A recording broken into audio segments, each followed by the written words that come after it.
সবাই কেমন আছেন? বাঙালঘটি জমজমাটি ব্লগে আপনাদের স্বাগত। সকাল সকাল সবাই এই রেডি হয়ে নিচ্ছি। আসলে সকাল সকাল বলাটা ভুল, এখন প্রায় 10টা বাজতে চললো। সকাল সকালই বেরোনোর কথা ছিল। আমরা দীর্ঘ কয়েক যুগ পর বড় মাসির বাড়ি যাচ্ছি আজকে। আসলে বড় মাসির বাড়ি যাওয়ার হুজুগটাও তুলেছে অঙ্কুর। ওর এইবারে ব্যাঙ্গালোর থেকে আসার আগের থেকেই বলছে যে আমাকে নিয়ে যাবে এইবারে একটু বড় মাসির বাড়ি বা দাদুর বাড়ি, আমি তো এগুলো দেখিনি, দেখে আসব। তো দাদুর বাড়িতে যাওয়া হয়নি, এই বড় মাসির বাড়িতে আজকে তাই যাচ্ছি। যে আমি বোধহয় গেছিলাম বড় মাসির বাড়িতে, তখন হয়তো আমি ক্লাস 6-7-এ পড়ি, লাস্ট গেছিলাম। এই এত বছর পরে এইবারে অঙ্কুর ছেলেকে নিয়ে যাচ্ছি। চলুন বেরোনো যাক।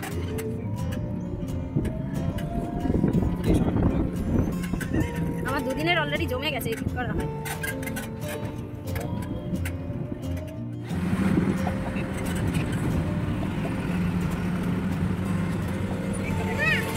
ওই যে আমাদের কোলাঘাট থার্মাল পাওয়ার প্ল্যান্টে চিমনি দেখা যাচ্ছে, 5টা চিমনি, যদিও এখন 2টো চিমনি আর কাজ করে না। এই যে মাঝ রাস্তায় এসে এই মিষ্টি কেনার জন্য দাঁড়ালাম একটু। মাসির বাড়ি আমাদের বাড়ির থেকে খুব বেশি, তাও ঘন্টাখানেক ডিস্টেন্স হবে। ট্রেনেও যাওয়া যায়, বাসেও যাওয়া যায়, কিন্তু আমরা না টোটোতে করেই যাচ্ছি। আসলে টোটোতে করে গেলে কি হয়, ভেতরের রাস্তা দিয়ে যাওয়া হয়। দেখুন আশেপাশে গাছপালা, পুকুর টুকুর অনেক কিছু থাকে। তো ছেলের বেশ এগুলো ভালো লাগে, অঙ্কুরের তো ভালোই লাগে। তো ওদের দিকে আরও দেখানোর জন্য আমরা টোটোতে করে ভেতরের রাস্তা দিয়ে যাচ্ছি। এই দেখেছেন কি বড় বড় এগুলো সব ফিশারি। আর ব্যাঙ্গালোরে তো জলের তো কিছু আর দেখা যায় না, ওখানে তো জলের ক্রাইসিস খুব। ছেলে এইগুলো দেখেনি, ও এইগুলো দেখে ভাবছে শুধু নদী। কি এক্সাইটেড, বলছে রিভার রিভার, খুব এক্সাইটেড। এই যে নিয়ে গিয়ে বেশ ভালোই হয়েছে, দেখছি সত্যি খুব মজা করছে আশেপাশের এই চারিদিকের এই মনোরম দৃশ্য দেখে।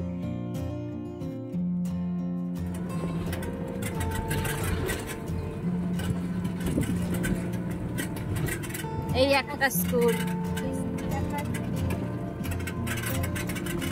কি জায়গার নাম কি? চাইপুর, চাঁদপুর।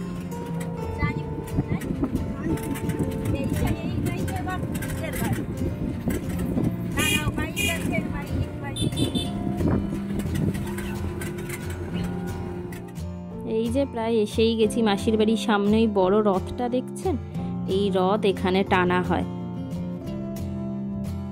এই যে ঢুকে গেলাম মাসির বাড়িতে কয়েক যুগ পরে। এই যে আমার মেসোমশাই, আর এই যে আমার বড় মাসি, আমার মায়েরা 10 ভাই বোন, সবার থেকে বড় এই বড় মাসি।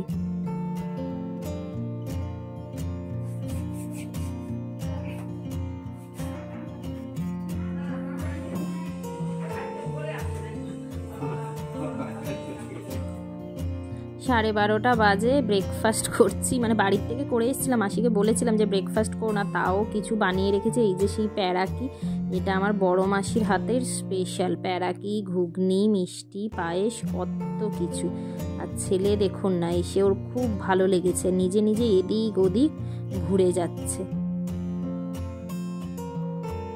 এখন এই যে মাসির বাড়ির পেছনের দিকে পুকুর আছে, ওই যে ছেলে রিভার দেখবে দেখবে করে এই এখন ওই পুকুর দেখাতে নিয়ে এসছি। ওই যে দেখুন বাচ্চাটা দাঁড়িয়ে আছে, ও আমার দাদার ছেলে, ও নিয়ে এসছে যে চলো ভাই আমি তোমাকে পুকুর দেখিয়ে নিয়ে আসি। ওই জন্য। আর এই পুকুরে যখন আগে আসতাম তখন এসেই পুকুরেও স্নান করেছি। কত স্মৃতি। এই মাসির যে নাতনি, আমার যে দিদির মেয়ে, সে আর আমি আবার সমবয়সী। আসলে তখনকার দিনে তো মাসি তো অনেক বড় না, তো মাসির ছেলে মেয়েরা আমার মায়ের সমবয়সী, এই রকম আর কি। ওই জন্য মাসির নাতনি আমি আবার সমবয়সী। তো তখন ওই মাসির নাতনিও থাকতো, ভাগ্নি থাকতো, আমিও আসতাম। তো এই পুকুরেও কত স্নান টান করেছি। আর ছেলে দেখুন এখানে এসে ওই পাথর ছুঁড়ছে, কিছুতেই যাবে না, বলছে আমাকে এখানেই বাড়ি বানিয়ে দাও, আমি এখানেই থাকবো। তখন থেকে ডাকছি জানেন, কিছুতেই যাচ্ছে না। ওই দেখুন শুধু পাথর ছুঁড়ে যাচ্ছে, আর এটাতেই নাকি ওর খুব মজা।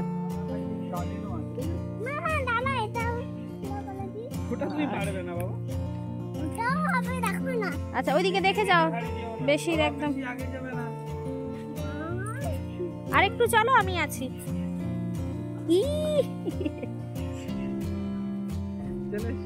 চলে এসো।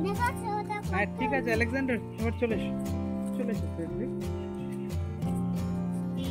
চলো টি খেয়ে তারপরে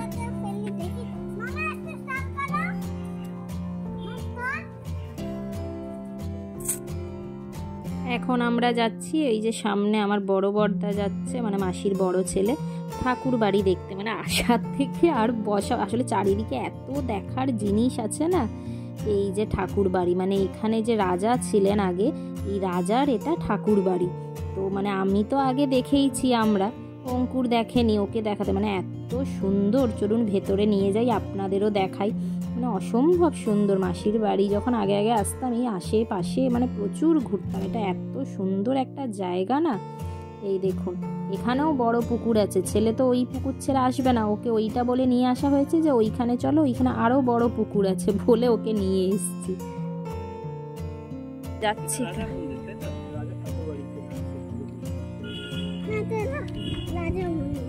হ্যাঁ, কিং, রাজা মানে কিং।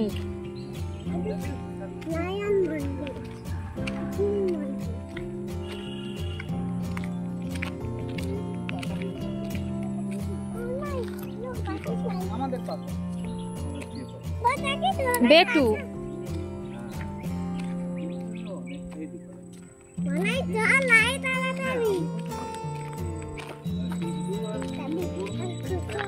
না, দূরে যায় না। হ্যাঁ এখান থেকে ব্যাস, স্টপ স্টপ স্টপ স্টপ। এইদিকে এসো, অতটা সামনে যান, এখান থেকে ব্যাস ব্যাস ব্যাস, এখান থেকে। এখানেও এসে দেখলেন তার কোথাও ঘুরবে না, ওখানেই দাঁড়িয়ে দাঁড়িয়ে পাথর ছুঁচছে। এবার ভয় লাগছে না পাথর ছুটতে গিয়ে যদি পড়ে যায়, এই একটু বুঝিয়ে বাজিয়ে এই দিকটা নিয়ে এলাম। তবে এই এত কিছুর মধ্যে আমার বেটুটাকে মিস করছি, ওকে নিয়ে আসতে পারলাম না। আসলে বেটুর এখন পরীক্ষা চলছে, এই সময় তো স্কুলের সব পরীক্ষা টরীক্ষা হয়, তো ওই জন্য বেচারা আসতে পারলো না।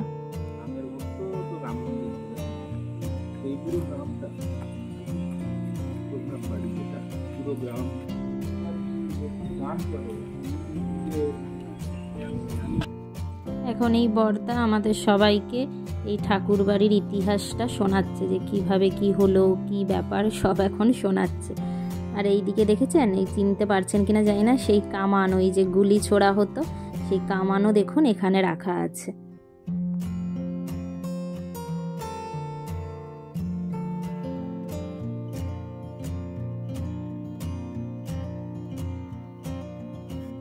এই যে 2টো বাজে, এখন লাঞ্চে বসেছি। ছেলেরও এখনও খাওয়া হয়নি জানেন। এই চারিদিক ঘুরতে ঘুরতে, এখানে বড় মাসির বাড়ি, তারপরে দিদির বাড়ি, দাদার বাড়ি, সব এর ওর বাড়ি ঘুরতে ঘুরতে মানে ছেলেকেও এখনও খাওয়ানো হয়নি। ওই জন্য ওকেও একদিকে খাওয়াতে বসেছি, আমরাও বসেছি। যে ফ্রায়েড রাইস, চিলি চিকেন, পনির, মানে কত কিছু যে বানিয়েছে না।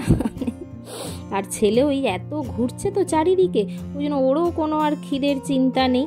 আবার দেখুন ফ্রায়েড রাইসের পরে সাদা ভাত, খাসির মাংস, মাছ, মানে কখন যে এত কিছু খেয়ে শেষ করব তা বুঝতে পারছি না। মানে বড় মাসির বাড়ি এলে এই মানে খেয়ে খেয়ে আর শেষ করা যায় না। ফাইনালি এই বিদায়বেলা এসে গেছে। আবার যে কত বছর পর দেখা হবে তার কোনো ঠিক নেই। এই যে আমার দিদি, মানে দিদিও হবে, আবার একদিকে আমার বৌদিও হবে। মানে আমার পিসির মেয়ের সাথে মাসির ছেলের বিয়ে হয়েছে, সেই জন্য মানে আমরা দিদিই বলি।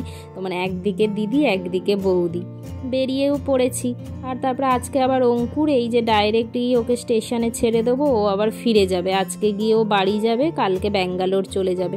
খুব অল্প দিনেরই ছুটি পেয়েছিল, তার ওপরে যেহেতু ট্রেনে এসছিলাম তো ওখানে 2টো দিন ছুটিও চলে গেছে। ফ্লাইটে এলে আরও একটা এক্সট্রা দিন হতো, আর কি করা যাবে।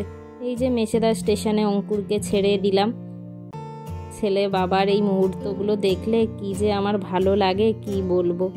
তো চলুন, অঙ্কুর চলে যাচ্ছে, আমরাও এবারে ফিরি।